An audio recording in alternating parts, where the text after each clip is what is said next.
Hey, everybody. Welcome, Powerhousers and Powerhouseies and Ets and all that. My name's Zach Shu. I'm the other host. What'd you just say? I just try to wing it, man, and see. I'm just throwing, Ilario will like this reference. I'm just throwing noodles at the wall. Is that a thing? Do people say that? Yeah. Let's see what sticks. That came from Italy, that saying. Is that how y'all do it? Uh-huh. Do al dente noodles actually stick to the wall? No. So if it sticks, it's overcooked. If it's 6, you can just throw it in the trash. Yeah. Dang. What? Why? What's wrong with them? Because they're not al dente. Yeah. Say al dente. Al dente. Al dente? Yeah, see how she just barely said the E. Just like barely moves her mouth. Al dente? Al dente.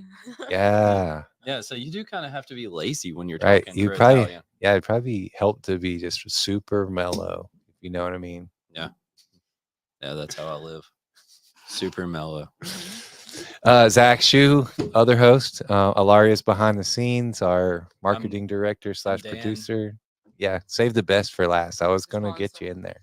You know, so there's this Dan Turbyville. There's this show. Turbyville, everybody. There's this car show. And they always do this cool little scene at the beginning where it'll show one of them and they say their name, and then it shows the other one on camera and they say their name, and then they say, and this is the name of their show, which rhymes with Powerhouse, actually. So okay. I think for future, we might steal some of that. Or we might. We've been talking we're about not going to steal it. We might do something like an intro segment for I don't know how long. And so what you get from me in interim is howdy the doodads and that dudes and everybody's on there on the cameras. Welcome back. Right. Yeah. I'm having a pretty solid day. How about you guys? How y'all feeling? Me? Yeah. Oh, I'm good. We've been talking a lot. It's nearing the end of the year. I thought you were talking to them. I'm talking to her and you, really. Okay, yeah. I'm not sick, so I'm good. Good. Yeah. And we've been talking a lot about, obviously, we always say the word process, which I think we're in the process of processes at all times. Every episode, we talk of something to do with process. I think it's cool, man. Yeah. I think we're consistently refining our process. We're processing how to process our processes. Right. Which I can. Right. What did I say yesterday or earlier today? I was like, is this a conceptual conversation or is this a practical conversation? I'm not really in the mood for conceptual today. Can we do something with action behind? I need to do a thing. That was an educational conversation. I'm with it. I mean, I sat there for it, Yeah. I got to commit. I got to strap in. When Dan and I go down the path of here's a concept that I heard on another podcast or whatever, I'm like, okay, take a deep breath. All of the things you were about to go do, set that aside for the next 15, 20 and strap in for the ride. And then we come out of the room like 4 days later. So we talked about, it's called the Dunning-Kruger effect. And if you're not familiar with that, you can check it out because I don't really know a whole lot about it. But the concept of it is most people think they know more about certain subjects than they actually know. And there was this scientific study done and some theories proposed and all this stuff. The two scientists were Dunning and Kruger, and thus the name Dunning-Kruger effect. But where I learned about it, I saw a guy flying a plane. Right. In a simulator. Not a real plane, but he's like, I've watched some YouTube videos. I played Flight Simulator when I was younger, and I think I can go land a plane. So they put him in a 737 and said, okay, here, go land it. And so that was a pretty good example of this Dunning-Kruger effect, how we have this false confidence in things, which kind of made me think, how do you ever know? Right? If it's a false confidence, you think you know about something. At what point do you ever realize that you actually know about something and you didn't know about it before? When you bump into that person who does it better than you, I guess, or like. But how do you know that you try and fail or right? So we talked about that a little, played with that a little bit. It's all subjective, it seems. Mm-hmm. It's like it's a really deep concept. And we started with she obviously knows better how to cook noodles than I do. Right. Ilaria thinks she's the best noodle boiler on earth. So, and I clearly thought I was pretty good because when I boiled them, they stuck to the wall, but apparently I'm wrong. Yeah. What did Paul just text me?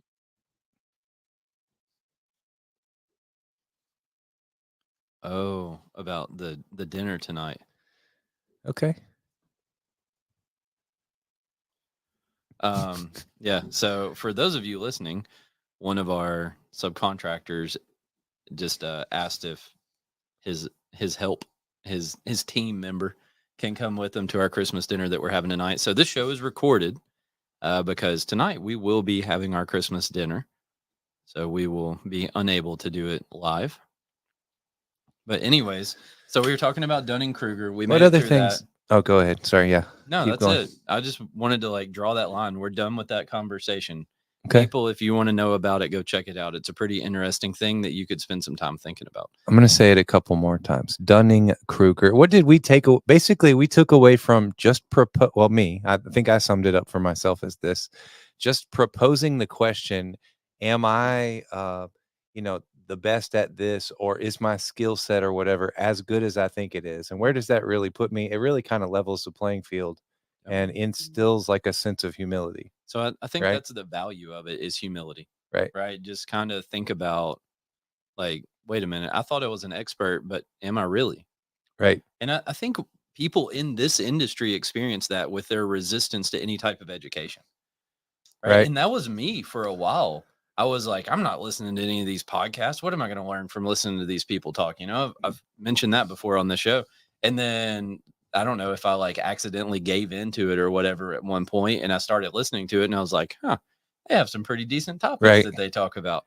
So there's an email that I'm subscribed to, and the guy's well, I guess I'd say a spiritual teacher, and um he talks about us having two halves of life, right? In the first half of our life, we spend learning and perfecting and basically choosing our identity set, or like what we believe is truths, and like developing our identity, so to speak. And then, so at a certain age, we switch to the next half where we spend the rest of our lives defending that. Yeah. Right. Yeah. So how could I ever be wrong if I've accepted this as truth about my identity, about me?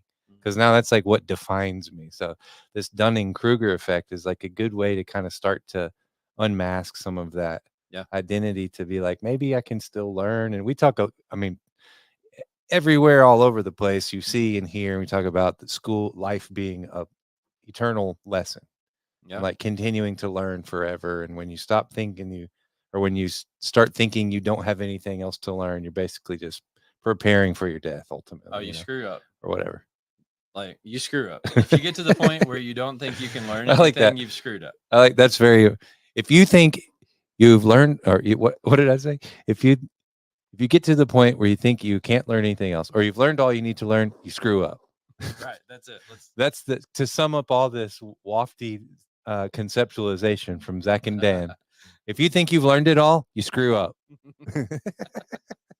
So I now, I find myself in these situations where people are asking me questions. Right? Yeah. And specifically questions about fence and things like that. Normally, sometimes about software. And I try to always be like, hey, I don't know everything. I know some things, and I can share with you what I know. And I was talking to a guy the other day about Simpolo, and he's like, so it comes with all these products and everything already in it that I can use to start bidding jobs. And I was like, yeah, it does. Just remember, this is the way that I know it to be. So, right, like, you may do stuff different than what I do. So I can't wait for the day that someone shows you some way to use your software. That you're like, dude, that's amazing. Oh no, it's happened. That's cool. Yeah. I love that. Yeah, like the machine in the shop where they, like, this new guy, presumably entry level employee, learned how to use a piece of equipment that I have like 5 years experience, 5 or 10 years experience with. And he's using it in a way that I never even thought to try to use it. I was like, dude, what? Yeah. That's cool, isn't it? It's good. Yeah. Yeah. Yeah. So I guess the moral of the story is there's a lot of perspectives, and there's been some scientific studies that show that sometimes people don't know as much as they think they do. I think when I'm asked a question like that, or, I'm asked to present a topic, I very often start by saying, now, I don't know shit. Yeah. Right. I mean, that's a good place to get, like, I don't claim to be an expert. I just know what I know. Right. Or I think I know what I know, or whatever. I don't even know how to say that. Sure. So I just say I don't know shit. Along the lines of this, All right, that works. I screwed up. I Along- screw up. Along the lines of this Dunning-Kruger thing, there was a study done that, or a poll, and they asked people, do you think that you're a better than average driver? And 93% of people claim that they were a better than average driver. I mean, I'm a better than average driver. 93% of people think I'm not. so. You fall in the 7%. You're pretty rare. I have a friend. That's the second time I've heard someone just admittedly say they're a bad driver, and it's the funniest thing I've ever heard. I mean, well, one of the funniest things I've ever heard. I'm not bad, but I'm not above average. I try my best. I think my problem is parking. Oh yeah. A friend of mine just said the other day, "Is like, Zach, I got to tell you, I'm a bad driver." And I was just like, died laughing. I'm, dude, that is amazing. So, not many people will admit that, I don't think. Yep. So this show is presented to you by Memphis Fence Company, MFC Manufacturing, and Simpalo. So Memphis Fence Company, we install commercial fence. MFC Manufacturing, we build custom ornamental fence, and we can ship it to you anywhere in the world. Among other things, Fence, gates, bollards. We're dabbling in some like warehouse guardrail, crash gates is one of the things we're interested in doing. Yeah, so we talked about this, and when I was in Oklahoma, I was talking to somebody, and they're like, "Yeah, I was listening to y'all ramble on about this crash gate, and I had no idea what you were saying, and I fell asleep and hit a tree." Okay. Yeah. Sorry. So they didn't really fall asleep and hit a tree, but they didn't know what we were saying. Guess he wouldn't identify as an above average driver then. They wouldn't. Oh, sorry. It was not necessarily a he that I was having this conversation with. Whatever. And they weren't confused. They knew it was a she. Okay, they weren't confused. They knew what they were. I think I'm missing there's a joke here and I'm totally missing it. Is that what's happening? I'm just telling you, like, we rambled on about this thing for 10 minutes and people had no idea what we were freaking talking about. The one person. Yeah, the one person. Okay. So I think, how many people in the fence world fabricate anything? I don't think a lot. I mean, maybe like some chain link gates. My wife, baffle, maybe something like that. But nobody's really getting into this. Like, oh, we had these things precision made, and the tolerances were this and that, and blah blah blah. Not many people are. I think people don't know what the word fabrication means. Oh no, for sure. They think fabrication means a story you just made up. If you've ever tried to hire someone to be a fabricator, you quickly learn people don't know what that word means. So this is someone in the trade. Imagine selling a fabrication service to a customer, a layman, so to speak. Yeah. I tried to sell fabrication to designers, interior designers. They had no clue what that meant. Yeah. No. So we're Ilaria Yes. went yesterday and took some pictures of the crash gate, right? Yeah. So they will be posted on social media. So if you are curious what this crash gate's about, can I give check it out. A 1st brief of January. description, I guess, then, since No, it's a gate that if you run into it, it's going to screw you up. It's sick and red. It looks freaking awesome. It's bright red and tall. and it's yeah, it's a bunch of big steel and it has big cables. Well, that's what I was going to say. It's a gate that goes across the entrance of a parking lot, a very burly gate. Yeah, if you don't know what a crash gate is, then I think most people know what that like means. Pearly gates you might want to enter. You don't want to enter these burly gates. Yeah, that's good. That's good. I like that. But this is all marketing content, Hilaria. I Right. call it Bam Bam. I don't want to call it anything but Bam Bam. From now on, I'm not even going to designate it by customer name, color, type of gate, whatever happens, just Bam Bam. Right. So think about that. What does Bam Bam mean? If in a gate versus a vehicle, if the gate is Bam Bam, then I think your vehicle is going to get screwed up. Bam Bam. Right. Can we build a cool gate and Bam Bam. and call it Sleigh Gate in my honor? Like one horse open sleigh in honor of Christmas. Santa? In honor of me, a sleigh. Because that's your call word. It used to be. That's my word. It used to be rude. Rude. And now it's sleigh. I think if you hit the gate fast enough, it would be a slayer. It would. That's not this. Oh, that is the sleigh that she means. I'm sorry. I keep seeing SELEIH. Yeah, no, That's for IGH. Christmas. Sorry. SLAY. Right. Yeah. So today we are going to talk about submittals. Just hang in there. Ugh. We're getting to it. I like this part better. Yeah. So we'll post some pictures of the That's not crash true gate. though. We might even like be able to make like a video montage kind of thing. That would be cool. So we talked about the NASA team a little bit. I haven't done anything with that because I completely forgot about it since we talked about it. But it's No, still we a cool went down idea. some other concept. Yeah, we're in down. constantly chasing concepts down the hole. That's what we do. We're like a squirrel. Every time an acorn falls, we go and chase that one. But I think there's something that is with that. I mean, to just continue to do the way you've been doing. I think we're doing things differently just by way of proposing a new concept.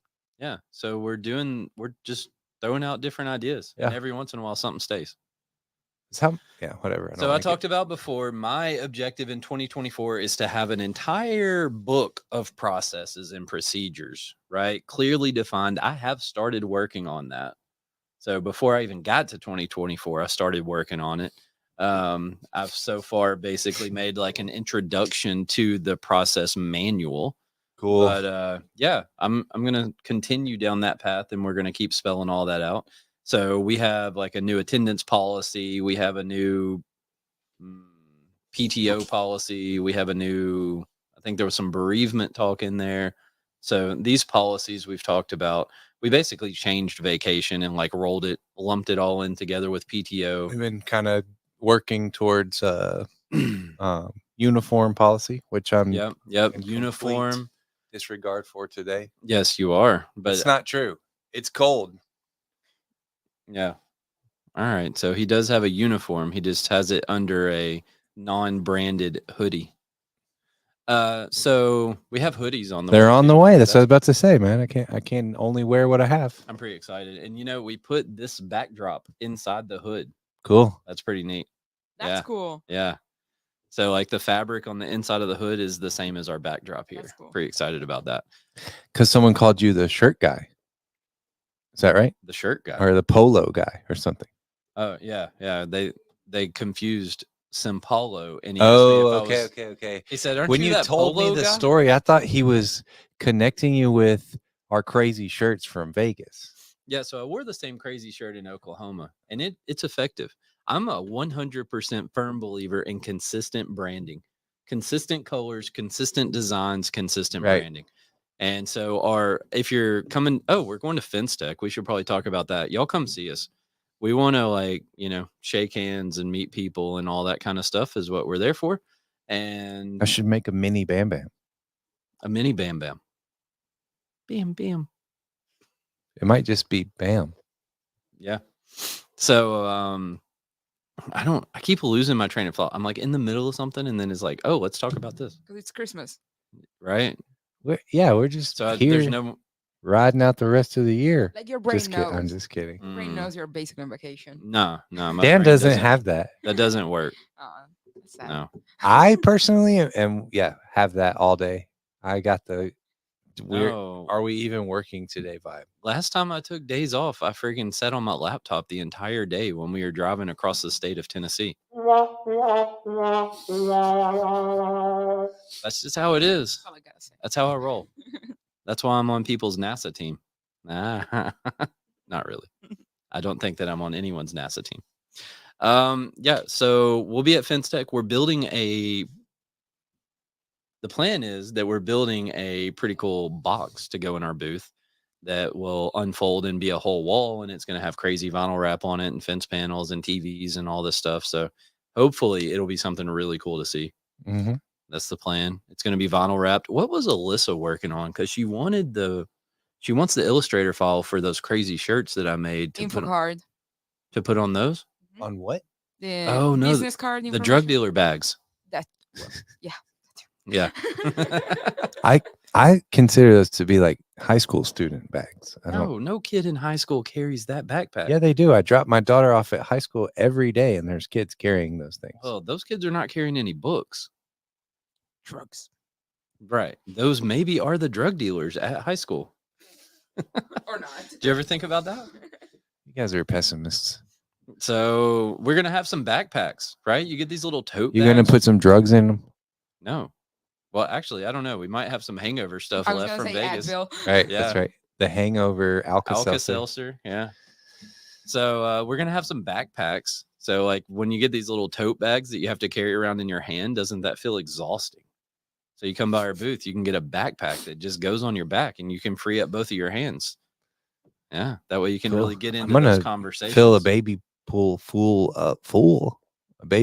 pool Pool full of Alka-Seltzer hangover relief, and you can just submerge yourself.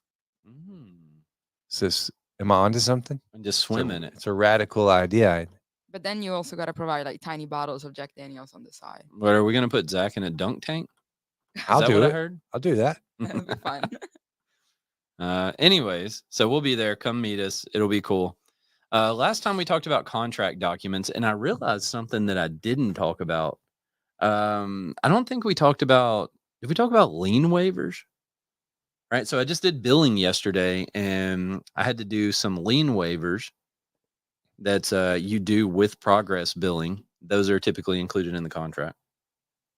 And there was something else that I feel like I left off of there that I realized since, within the past 2 weeks, but I don't remember what it was. So sorry.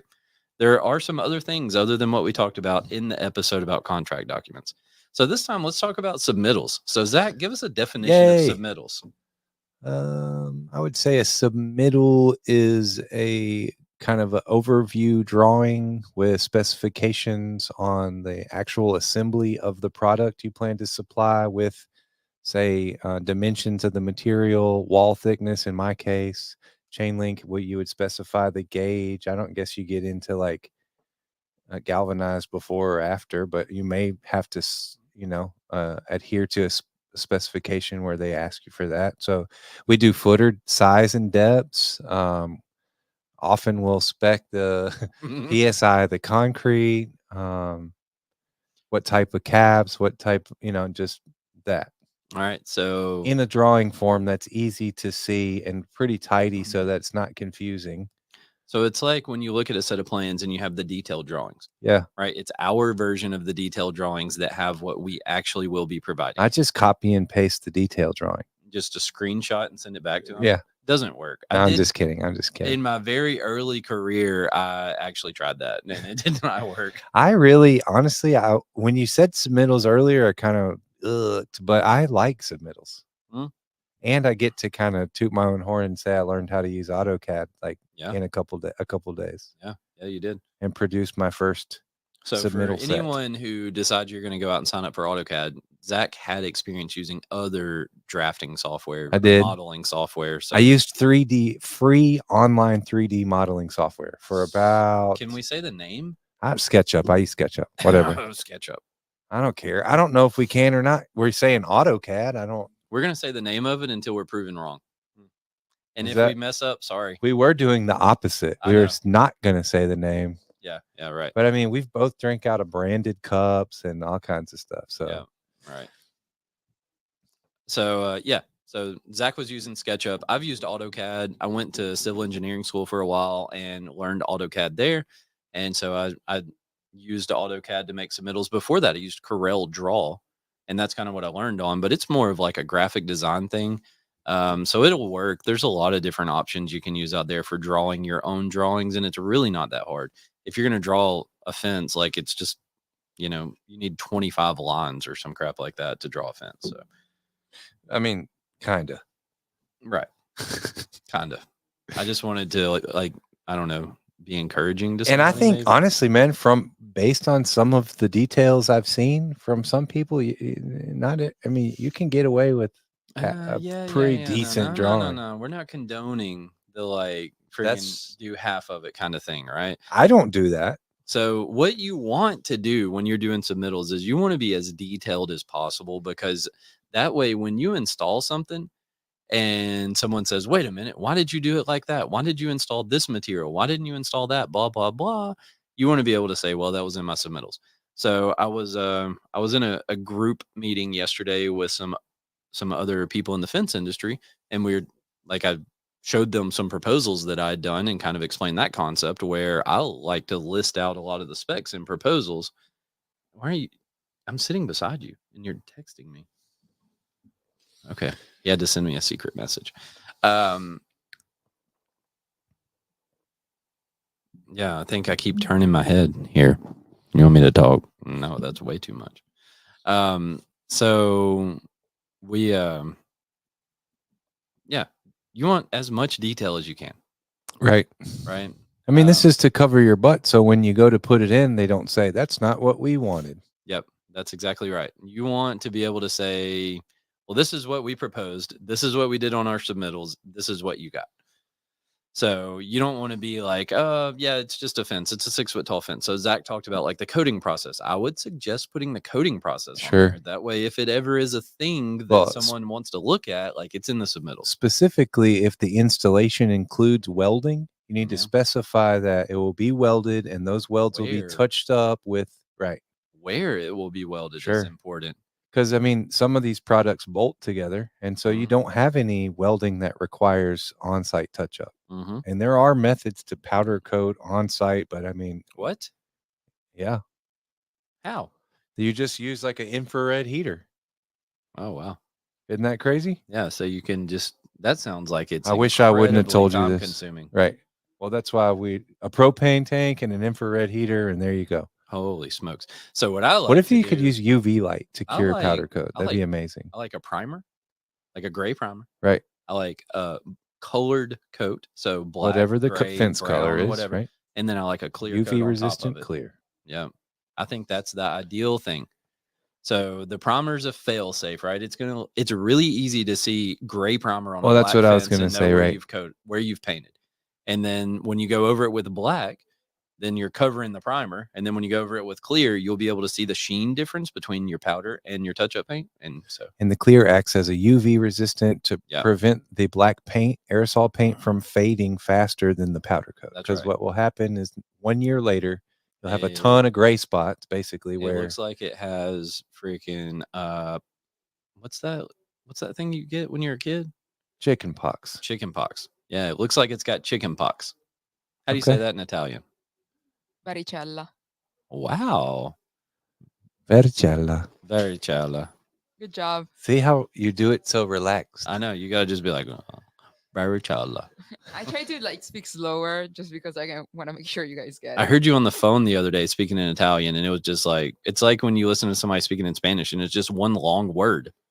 There's not even like breaks in between the words. So that was pretty crazy. I also speak very fast. Like even in English, I've been told like I speak fast. So I think that's kind of me. But yeah.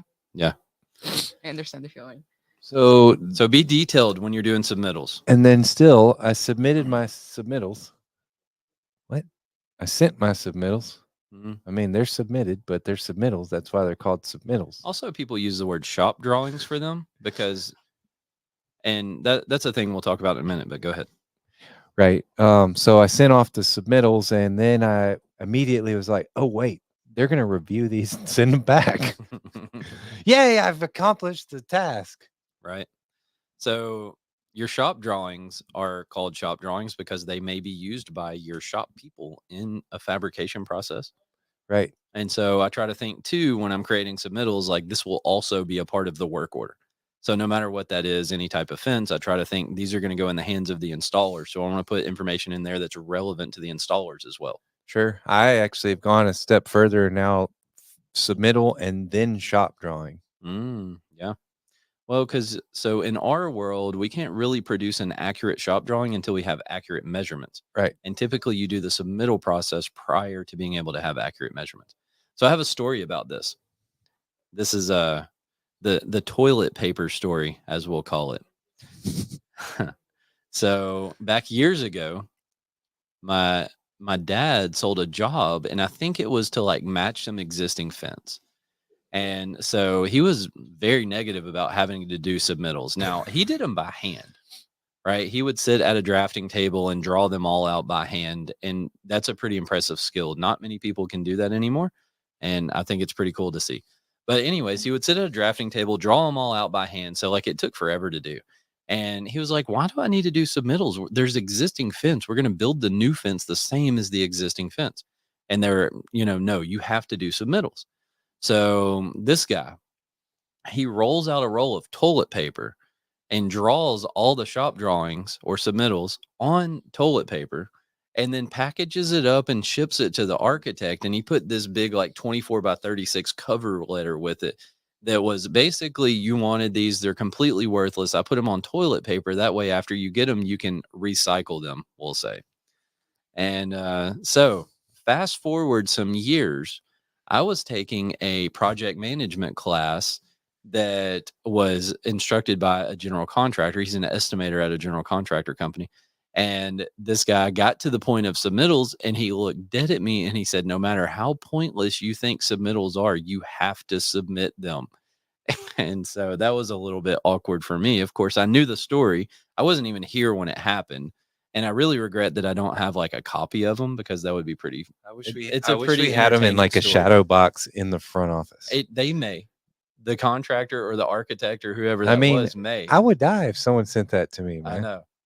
I don't I would think, be furious and yeah. extremely entertained. I suspect they were pretty furious about it, more so than being entertained. I think But- I'd say I got a sense of humor. What can I say? I would be like, I get where you're going, but so the moral of the story is like, just did they accept know- them? I don't know. That's what's more important. Because I don't hey, know. man, Just know you're Way gonna to have go, to Dad. do them, right? It's a part of life. I normally include like an elevation of the fence and the gates, and if it's a slide gate or something like that, I always put like a plan view on it just to kind of show where the post and the fence and all of that and how they relate to one another. I have had times where I had to draw out every piece that would be cut on an entire project. And I've had submittals that were 20 pages long. And so you basically have to label every part. So if, for instance, if you're going to make a plated post, right? So you got a 3-inch post that's going to have a 6x6 plate on the bottom of them. You have to give them a drawing of the plate and call it like PL1 is going to be the part number. And then the post would be like, TP1, terminal post 1 or something like that. and then call that out on a whole drawing. And then you create an assembly. So you draw them assembled together. You put weld notes on it to specify what type of weld is going on it, where the weld is going to be done. And then your assembly now becomes its own part number. Right. And so sometimes they get pretty in depth. And crazy. I've had to do that before. And I think those submittals wind up being, 15 or 20 pages long and take you 40 hours to do them. And that sucks. And then they use them to take to some cheap shop and have them just build that. No, we did the Just job. kidding. I mean, at that point we had a contract, but Right. we were doing fence that was going over the top of a railroad bridge. And it was a part of this, they called it ABC, accelerated bridge construction, to where the bridge was majoritively built and assembled off site. They hauled it out there, and I don't know, it took them maybe like 15 pieces or something like that. They had to set with a big giant crane. Actually, there's some time lapse videos of this that might be cool to share with people. But anyways, they set them in place, and we had to come in and put fence in. And Right. one of the reasons they were so particular about it was because it had to be right. Like, we worked 24 hours on weekends. They shut the interstate down at like 6 o'clock on Friday and opened it again at 5 a.m. on Monday. And we were on site the entire time in between those.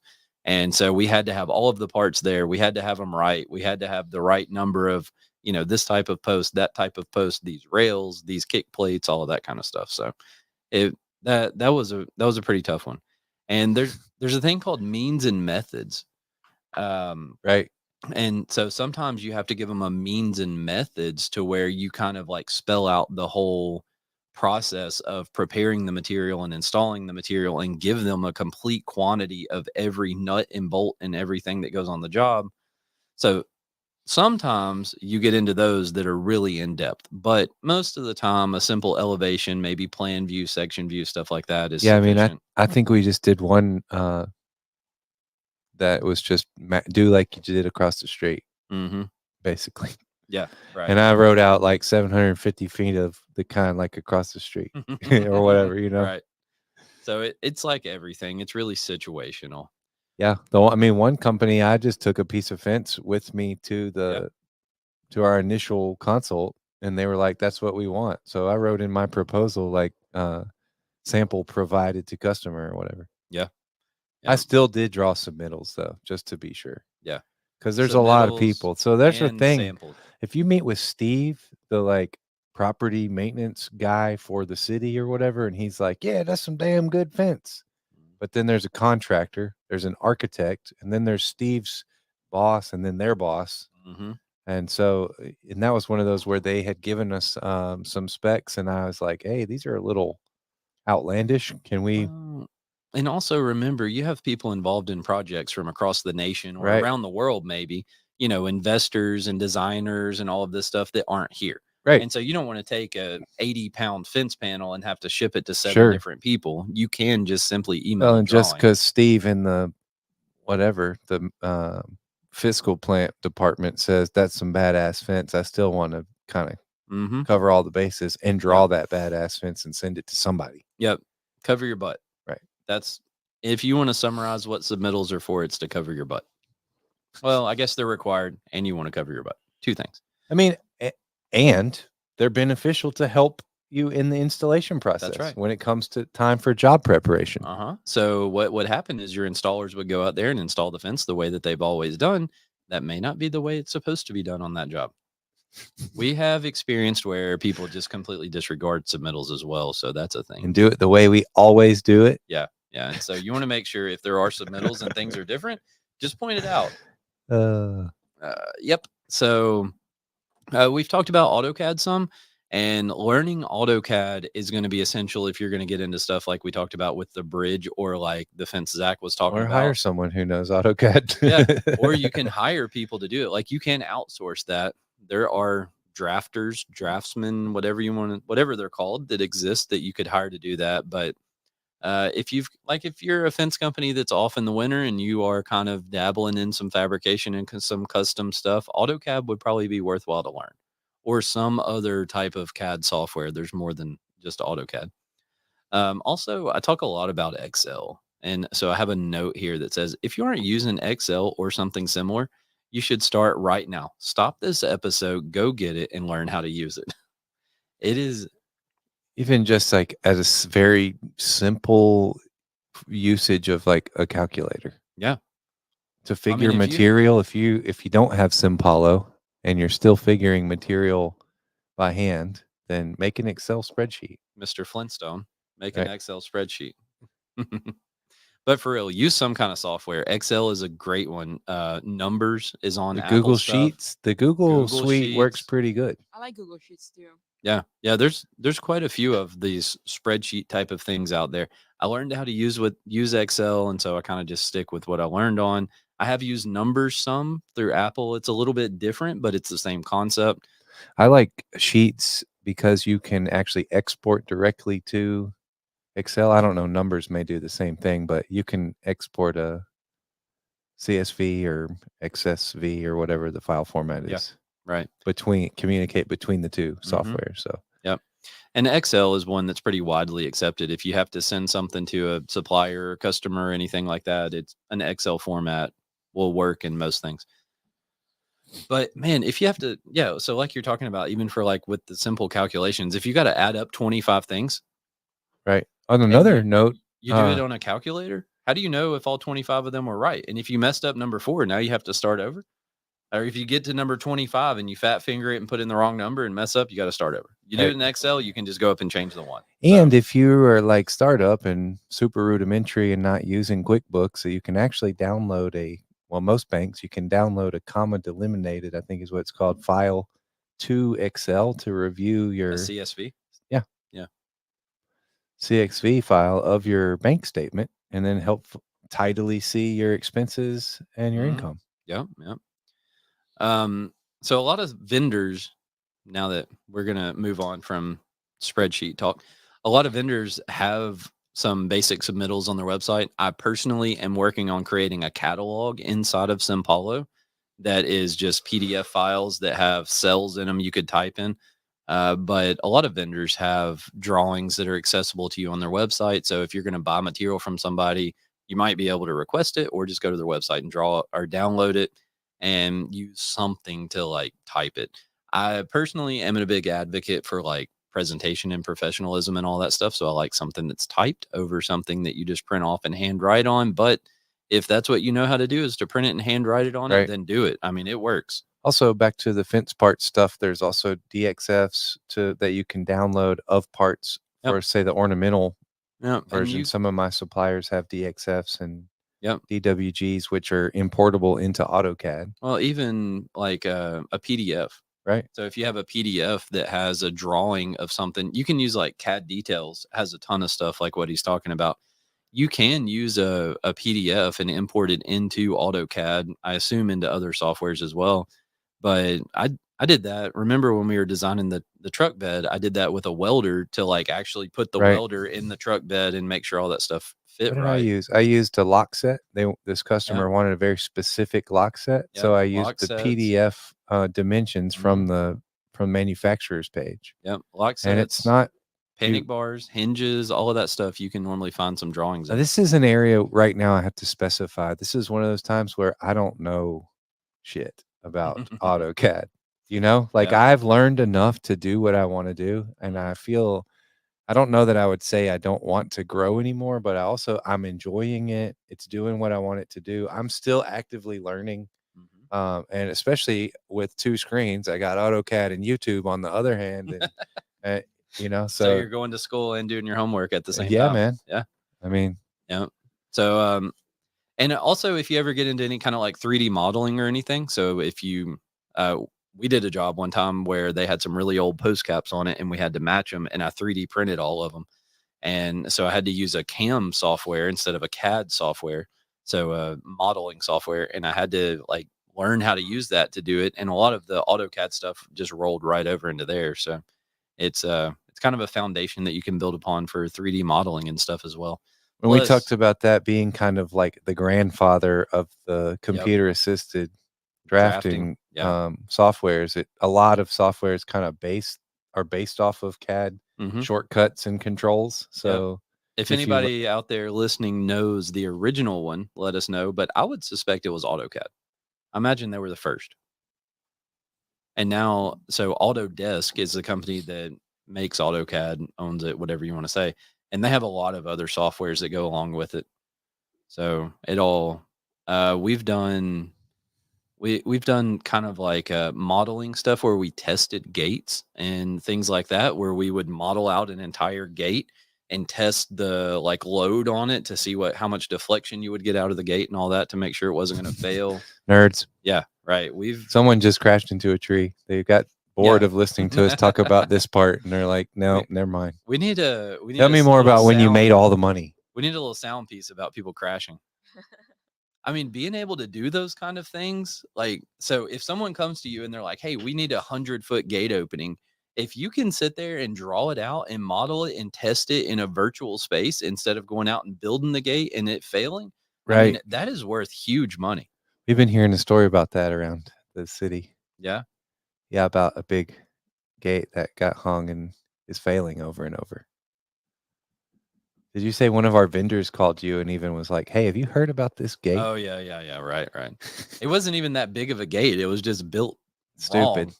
So, yeah, yeah. So one of our vendors called me up and he's like, "Hey, I've got this gate and these people bought this hardware from us and that keeps failing." And I was like, "I know what gate you're talking about. Yeah, it's freaking built wrong. That's the reason the hardware is failing."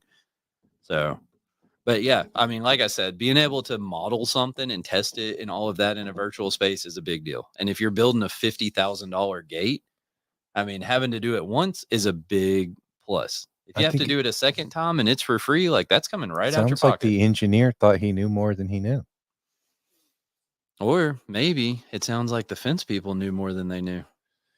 In your situation with that gate that keeps failing, Right. right? They were probably confident that they were building the gate the way that it should be built. Sure. No. Either way. So I have a list of kind of what I include in a set of submittals. So first of all, I put a scope of work in there, right? And I'll put my proposal without the prices is all that is. So I just go back, take it, remove the price, and I may change a little bit of the language on there, like who it's addressed to and things like that. But I mean, I might spend 2 minutes changing that to include it in my submittal.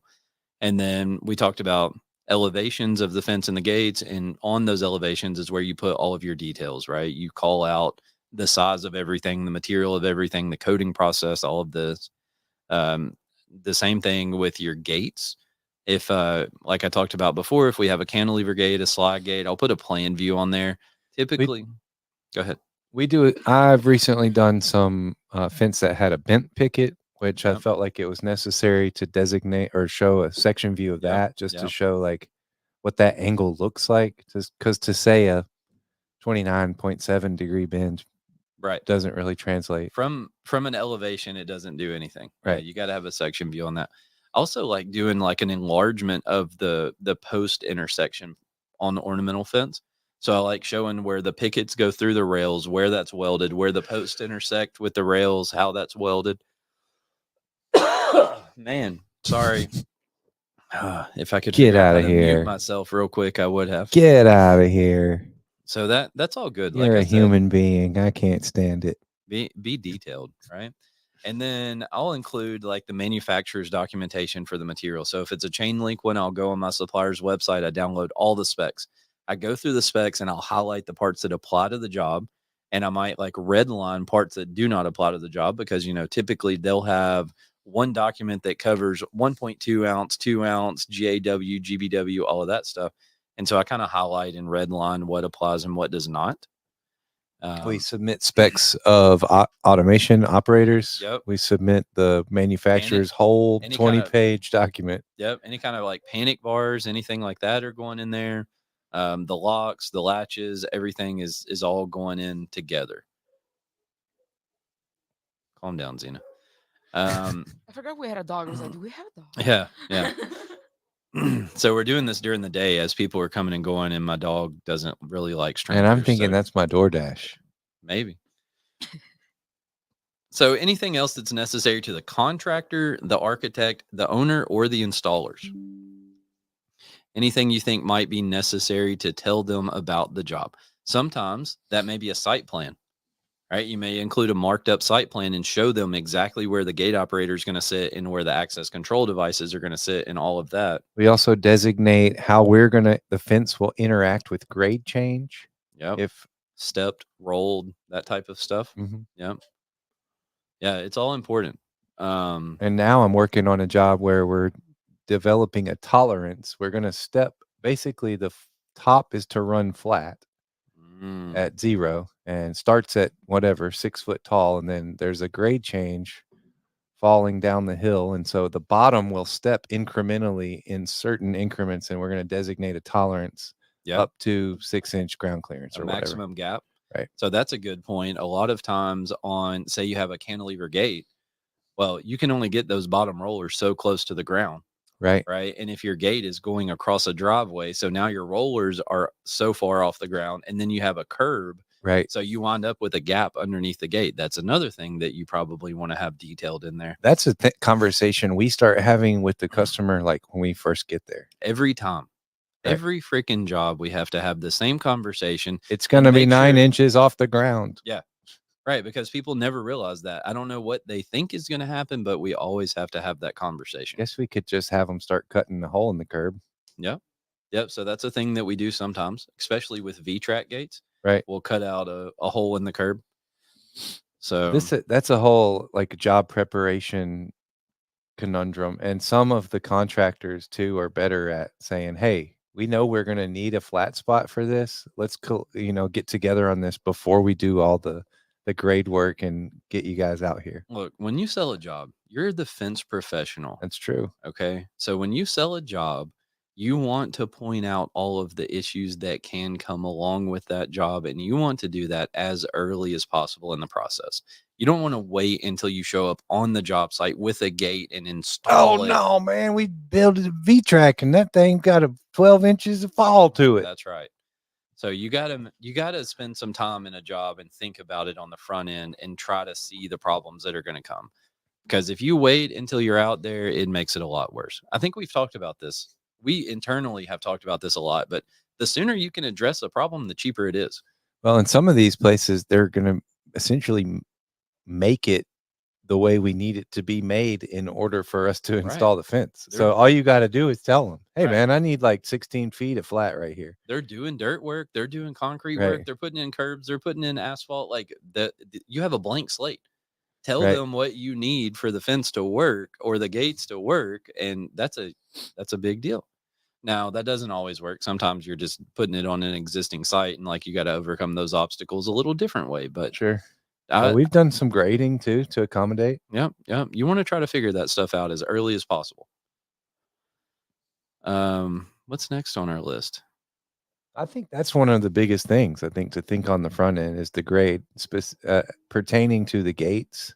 I Mhm. mean, the fence is not a big deal. We can rack the fence, we can step the fence, we can make longer pickets. Yep. It's not a huge concern, but the grade specifically at the gate in conjunction with the style of gate you're using.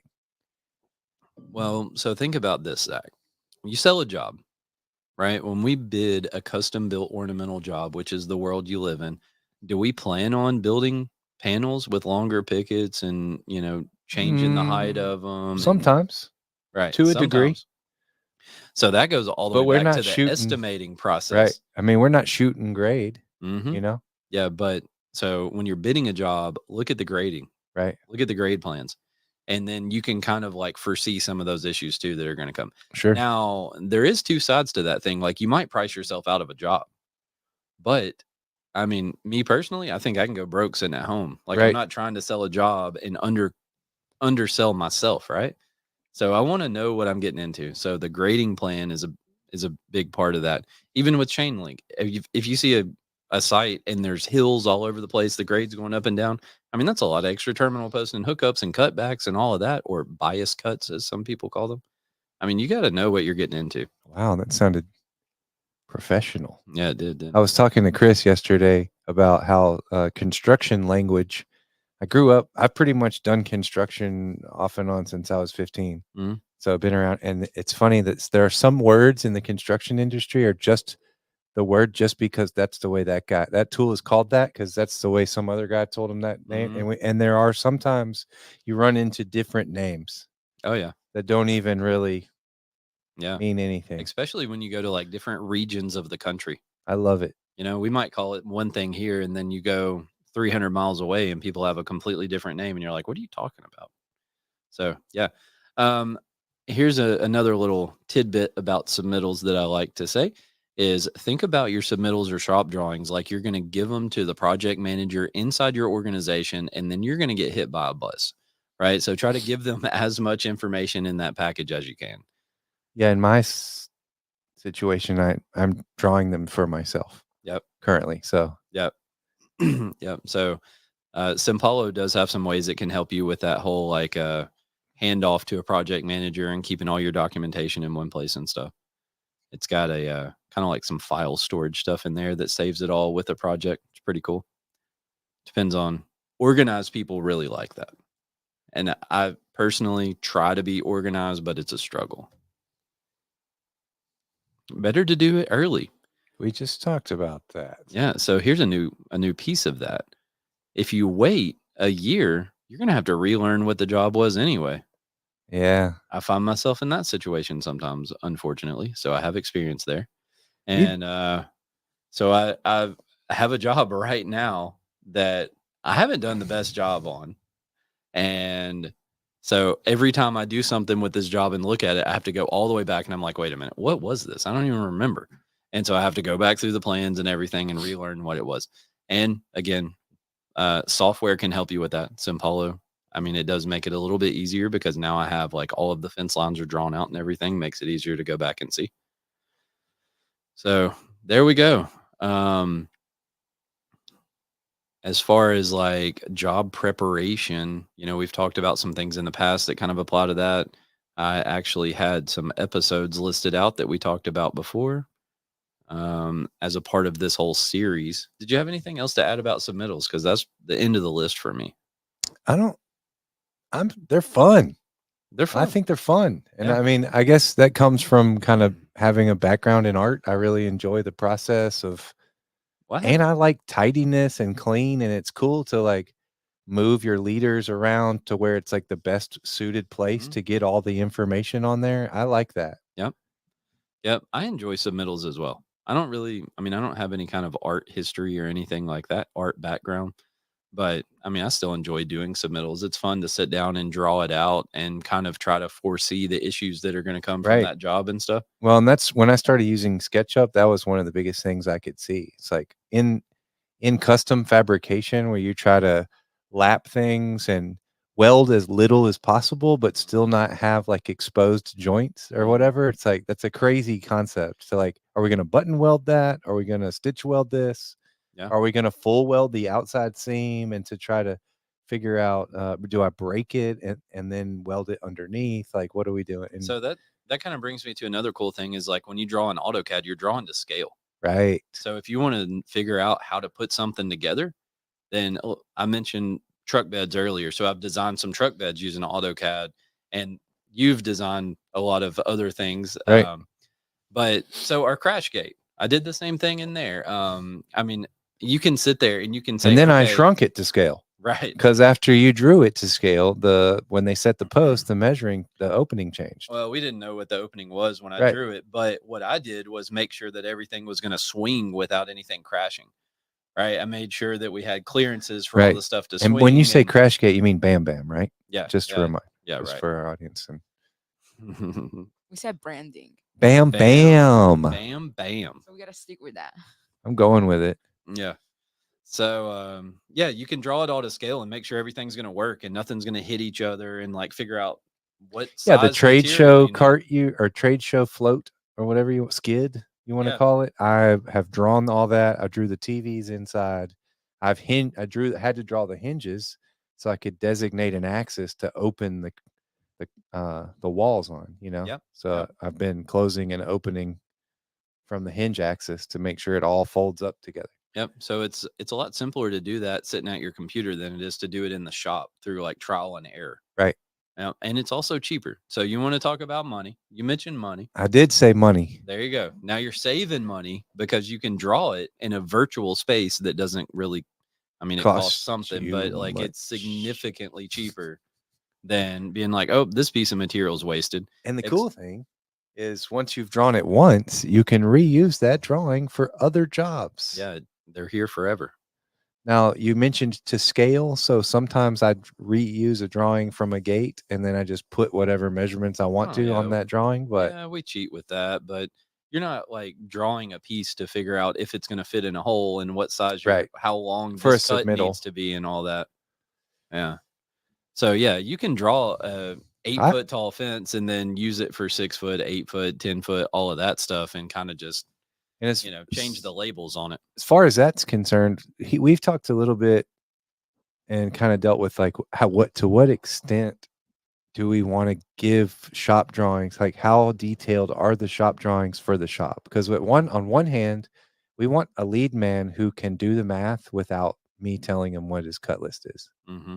But on the other hand, it's also like the speed in which they can just throw some material on the saw and cut it to the measurements I've extended to them. Yep.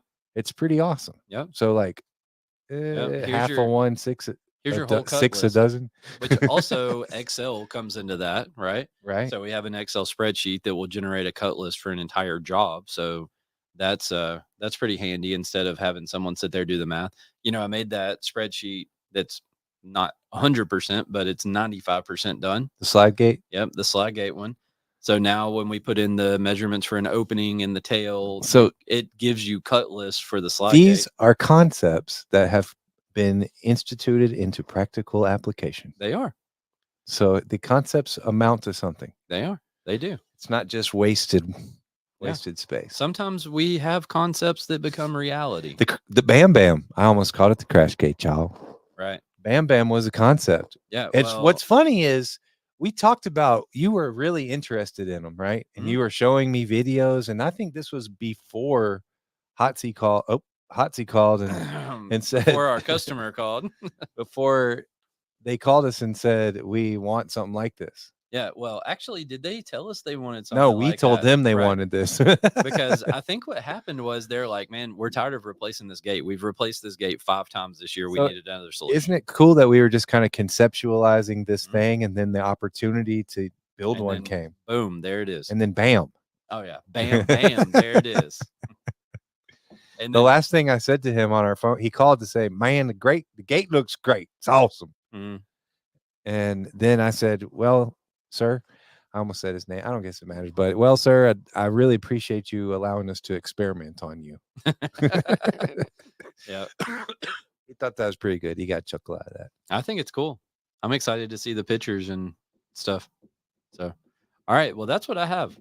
We're at an hour. I think we're done. Cool. Merry Christmas, everybody. I don't know what time this thing's going to be released, but You Well, know, it's going to air this evening, so Okay. it'll still be a few days before Christmas. I'm going to be celebrating some. I think tonight we have our company Christmas party, which I'm Yep. looking forward to.